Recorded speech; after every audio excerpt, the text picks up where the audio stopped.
Salut à tous les amis, c'est Haken, j'espère que vous allez bien. Je sais que vous surkiffez les histoires d'intrusion. Bah là je vais vous en apporter, mais des histoires vraiment chaudes. On va pas tergiverser, dire oui mon voisin il a planté des tomates et voilà c'est pour le contexte etc. Non, là on va rentrer directement dans le vif du sujet, dans des histoires d'intrusion qui sont assez lourdes, assez chaudes. Prenez place, installez-vous confortablement dans votre lit, canapé, fauteuil préféré, sur vos toilettes. D'ailleurs si vous êtes sur vos toilettes, vous allez y arriver. Vous inquiétez pas, ça va sortir. Chaque fois que je dis un truc comme ça, j'ai l'impression que je fais des formations sur la motivation, ce genre de choses. D'ailleurs, dans la description, vous trouverez ma formation Comment faire caca correctement en 8 étapes. C'est faux. Les amis, si la vidéo vous plaît, n'hésitez pas à liker la vidéo, n'hésitez pas également à vous abonner à la chaîne pour être au courant de toutes les prochaines vidéos. Et nous, on est parti pour se plonger dans ces histoires de personnes qui ont vu chez eux des gens qui n'y étaient pas forcément invités.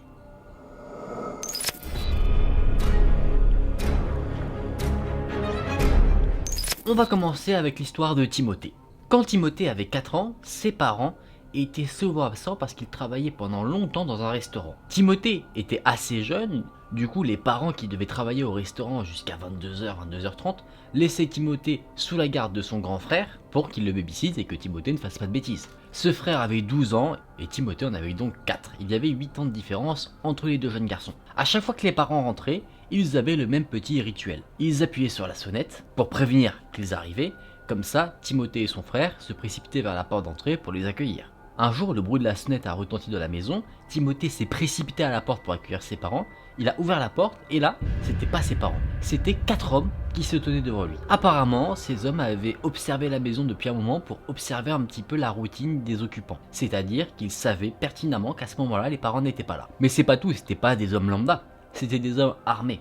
Ils ont dit à Timothée et à son frère d'aller tranquillement regarder la télévision pendant qu'un des hommes les surveillait. Ils ont laissé Timothée regarder la télévision assis sur le canapé, mais le grand frère, lui, n'a pas eu cette chance. Lui, il a été ligoté. Timothée, tout innocent qu'il est, parce qu'il est très jeune, il va voir son frère et il tire sur les liens qui serraient ses poignets. Sauf que un des cambrioleurs, on ne sait pas trop, qui était là, qui les surveillait, qu'est-ce qu'il a fait selon vous? Il a pointé son arme sur le jeune Timothée en lui disant « Casse-toi ». Une fois que les autres hommes qui parcouraient la maison avaient fini de faire ce qu'ils voulaient faire, ils ont tous attaché Timothée, qui lui était encore libre en soi. Timothée et son frère ont été attachés ensemble à une sorte de poutre et les hommes sont partis. Au bout d'un moment, les parents sont rentrés, ils sont tombés devant ce spectacle horrible qui est de voir leurs enfants attachés à une poutre. Tu te dis comment ils se sont retrouvés comme ça, tout de suite je pense que tu penses au pire.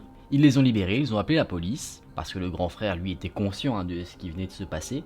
Du coup il a raconté ce qu'il avait vécu. La police est venue, des descriptions des hommes ont été données, et il se trouve que ces hommes avaient volé quelques bijoux et un caméscope. Alors, comme histoire d'intrusion, vous en pensez quoi? C'est le genre de truc que vous appréciez ça? Là, on a la version de Timothée qui se rendait pas compte des choses. Du coup, on n'a pas tout cet aspect de peur. Timothée, là, il ne comprend juste pas ce qui se passe pendant toute la durée de l'événement. Mais je pense que le grand frère, lui, il devait se pisser un peu dessus.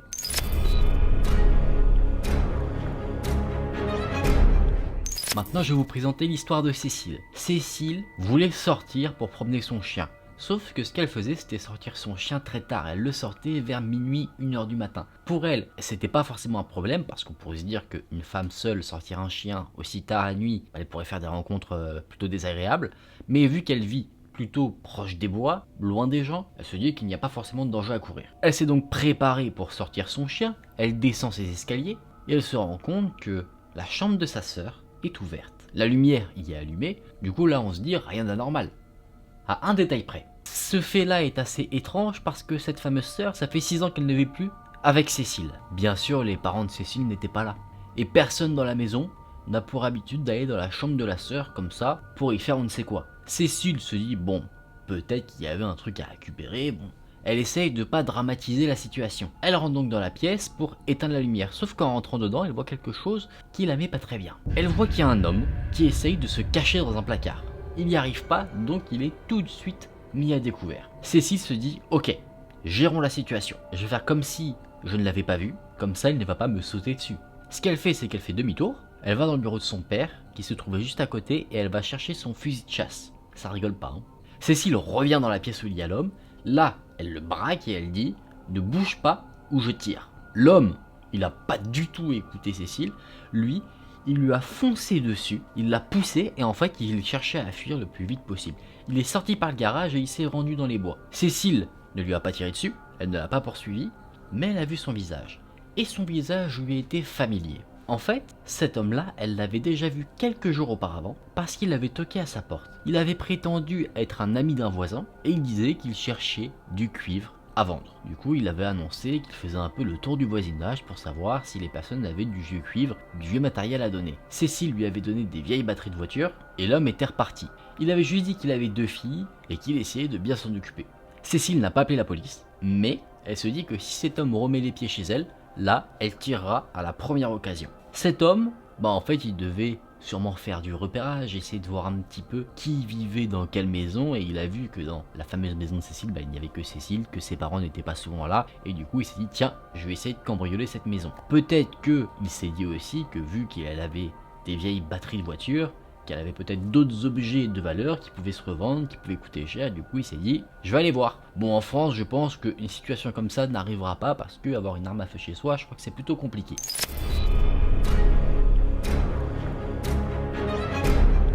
Je vais vous présenter maintenant l'histoire de Joe.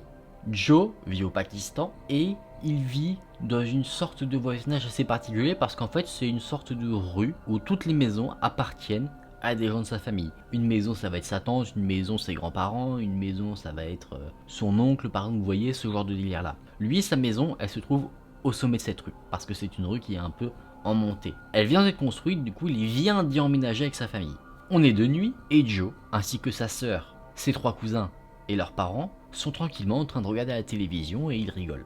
Tout se passe bien quand quelque chose vient casser cette bonne ambiance. Un homme masqué avec une arme à feu pénètre dans la maison. Joe il flippe parce qu'il se dit que c'est quelque chose contre lui parce que lui il est athée, il ne croit pas en Dieu. Sa famille elle est plutôt croyante et il pense qu'en fait c'est quelqu'un de l'extérieur de sa famille qui est venu là parce qu'il considère que le fait que Joe soit athée c'est une hérésie, du coup faut le tuer.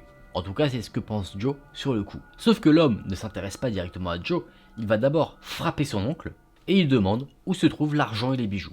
Du coup, on aurait plutôt affaire à un cambriolage classique. Un autre homme arrive qui lui commence à faire un peu le tour de la pièce. L'homme qui a fait le tour de la pièce revient, il reste avec le groupe de jeunes gens, les enfants et l'oncle qui est au sol, et celui qui a battu l'oncle, lui, part à son tour faire un peu le tour de la maison. Pendant ce temps-là, le mec qui est là, qui attend avec les enfants, le cambrioleur, il fait des blagues, il parle un petit peu. Joe dit en soi qu'il a l'air plutôt sympa. Sauf que là, encore d'autres hommes pénètrent dans la maison et eux ils disent qu'ils sont là pour une raison bien particulière. Parce que eux ils parlent un peu plus de leur raison. Ils disent que eux ils viennent d'Afghanistan et que le Pakistan a aidé les États-Unis à détruire leur pays. Du coup en fait ils viennent là pour voler le Pakistan et les Pakistanais. Là Joe il flippe totalement parce que son père qui se trouve à l'étage, il était dans l'armée. Et effectivement, une fois, il s'est bien rendu en Afghanistan. Le cambrioleur qui faisait le tour de la maison est revenu, il a pris l'oncle pour que l'oncle indique où se trouvent les bijoux et l'argent et tout ça. Pendant ce temps-là, un des autres cambrioleurs qui était là, qui parlait un peu, celui qui a dit notamment quel était le but de leur venue, a pris le téléphone de tout le monde, sauf celui de Joe qui lui se trouvait dans sa chambre à l'étage. Quelques minutes plus tard, l'oncle et le voleur reviennent. Le voleur n'est pas très content parce qu'il estime qu'il n'a pas trouvé assez de choses de valeur à prendre. Parce qu'en fait ce qu'il recherche c'est de l'or. Apparemment quelqu'un aurait dit que Joe et sa famille avaient de l'or caché chez eux. Joe d'un côté il flippe, d'un autre côté il est plus rassuré parce qu'il se dit bon ils sont intéressés que par de l'argent donc moi ils s'en foutent. Sauf que le voleur qui avait l'air le plus violent va dire au cambrioleur qui avait l'air un peu plus sympa de tirer sur Joe pour faire parler les adultes et qu'ils disent où se trouve l'argent, notamment l'or. Là c'est plutôt chaud, là ça commence à se corser. Fort heureusement, les victimes de ce cambriolage arrivent à dissuader le mec de faire ça. Du coup les cambrioleurs partent sur une autre stratégie. Ils chopent un des cousins de Joe et ils disent si vous ne dites pas où se trouve l'argent et l'or, vous ne le reverrez plus jamais. Le temps passe encore, les adultes disent qu'il n'y a pas d'or, qu'ils n'ont rien de tout ça. Du coup les cambrioleurs continuent de parcourir un peu la maison et au bout de quelques moments, de longues minutes, ils s'en vont. Une fois qu'ils sont bien partis, le père de Joe qui se trouve à l'étage redescend. Il a été gravement battu, il saigne, il a des ecchymoses, il a des bleus. Il était pas tranquillement en train de taper son meilleur Fortnite à l'étage. Il s'assure que tout va bien et il appelle la police. La police vient sur les lieux et ils vont donner un peu plus de détails concernant la suite des événements de cette fameuse nuit-là. Ils disent que ces hommes-là sont allés ensuite dans une autre maison, sauf que les voisins ont été assez vifs et ont pu appeler la police. Et en fait, il y a eu confrontation entre la police et les cambrioleurs, échange de coups de feu, et un des cambrioleurs a d'ailleurs perdu la vie pendant cette confrontation. Comme quoi, tu vois que ça aurait pu très mal tourner pour Joe et sa famille. Parce que dans certains cas, les cambrioleurs, on peut se dire qu'à partir du moment où ils sont démasqués, ou qu'ils sont vus par les personnes dans la maison, ils vont prendre la fuite, alors qu'il y en a qui sont tellement déterminés qu'ils peuvent être très violents vis-à-vis des locataires ou des propriétaires, des domiciles qu'ils infiltrent.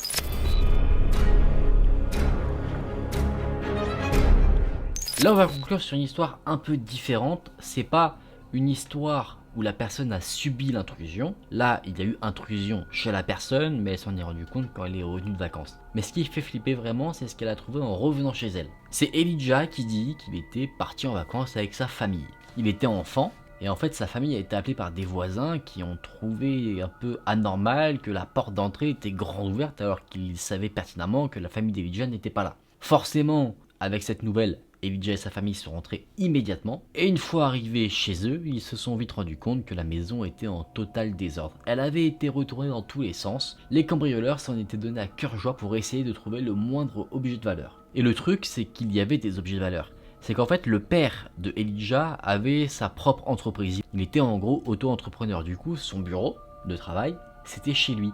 Et il venait de se faire un petit kiff, il s'était acheté le dernier PC, pas à la mode, mais vous savez, le dernier PC le plus performant, donc ça valait son petit pesant de pécos quoi. Donc si des voleurs tombaient dessus, ils auraient été sacrément rentabilisés. La police a été appelée pour enquêter sur les lieux. Ils ont dit qu'il devait y avoir 5 ou 6 personnes qui s'étaient introduites dans la maison, qu'ils ont dû sûrement surveiller la maison depuis un moment, et ces personnes ont dû fuir quand ils ont entendu que les voisins ont appelé la police. Bien sûr, comme à la suite de beaucoup de cambriolages, la famille d'Elijah ne s'est pas sentie en sécurité pendant très longtemps dans leur propre maison.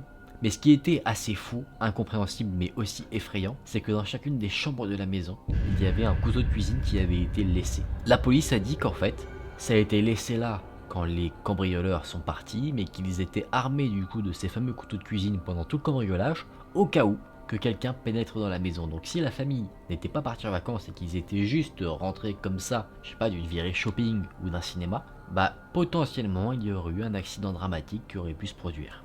Et encore aujourd'hui, bien que cette histoire s'est passée il y a 20 ans dans la vie d'Elijah, ça le traumatise encore, il en fait encore des cauchemars. C'est là que ce dernier récit s'arrête. Moi je pense que quelque chose qui doit être assez flippant, qui ajoute à la peur que tu as après t'être fait cambrioler, c'est quand tu sais que la personne qui s'est introduite chez toi t'a surveillé. Tu dois devenir paranoïaque, puissance 10 000 après ce genre d'événement, parce que tu vas voir une voiture devant chez toi, tu vas te dire attends, est-ce que ça c'est quelqu'un qui surveille pour peut-être me cambrioler? Je pense que c'est un truc qui devient vraiment invivable. Après je parle aussi un peu en connaissance de cause. Les amis, je vous propose qu'on quitte cette ambiance un peu creepy, un peu dérangeant si on peut dire, parce que c'est sûr que voir que ton cocon s'est fait percer, ça te met pas bien, tu te sens plus en sécurité là où tu devrais t'y sentir normalement dans tous les cas. Mais bon, on va débriefer de la vidéo de toute manière dans une ambiance beaucoup plus chill. C'était des histoires fascinantes. Les histoires de cambriolage, c'est particulier. On va avoir deux situations. Soit la situation où la personne vit le cambriolage, donc là ça peut être divers et varié. On a des personnes qui vont rester cachées pendant le cambriolage, donc ils vont raconter plutôt leur ressenti. On va avoir des personnes qui vont être victimes, c'est-à-dire comme l'histoire de Joe où les cambrioleurs sont vraiment très violents. On va avoir des personnes qui vont être plus agressives, comme l'histoire de la femme qui allait chercher le fusil de chasse pour confronter ce cambrioleur. Après, bien sûr, chaque histoire va aussi dépendre de l'intrus, du type de comportement qu'il a. S'il est agressif, s'il est un peu en tension, vous voyez, si c'est pas un cambrioleur très pro, c'est possible que dès qu'il voit quelqu'un, il va fuir. Alors que ceux qui sont plusieurs, très organisés, ils vont peut-être avoir plus tendance à prendre des otages, si on peut dire. Et l'autre type de cas qu'on peut avoir, c'est plutôt la constatation. C'est-à-dire que les gens vont rentrer chez eux, ils vont voir qu'ils ont été cambriolés, ils vont voir qu'il y a des choses étranges, notamment par exemple l'histoire avec les couteaux qui restent sur les lits, où du coup il s'est passé des choses mais on ne sait pas trop quoi, c'est mystérieux mais ça fait peur. Parce que tu peux tout simplement spéculer sur tout et n'importe quoi. Les amis, j'espère que cette vidéo vous a plu, peut-être que vous ne vous sentirez plus en sécurité chez vous à 100%. Ouvrez l'œil, regardez bien s'il n'y a pas une voiture qui rôde actuellement devant chez vous. Si c'est le cas, allez chercher votre fusil de chasse. C'est faux, ne faites pas ça, ne faites pas ça. Gardez-la à l'œil mais ne faites rien. Si la vidéo vous a plu, n'hésitez pas à liker la vidéo, n'hésitez pas également à vous abonner à la chaîne pour le soutien. Je vois que vous êtes de plus en plus à me suivre et ça fait vraiment très chaud au cœur. Merci d'avoir regardé la vidéo, c'était Aken, on se dit à très vite dans une prochaine vidéo. Salut!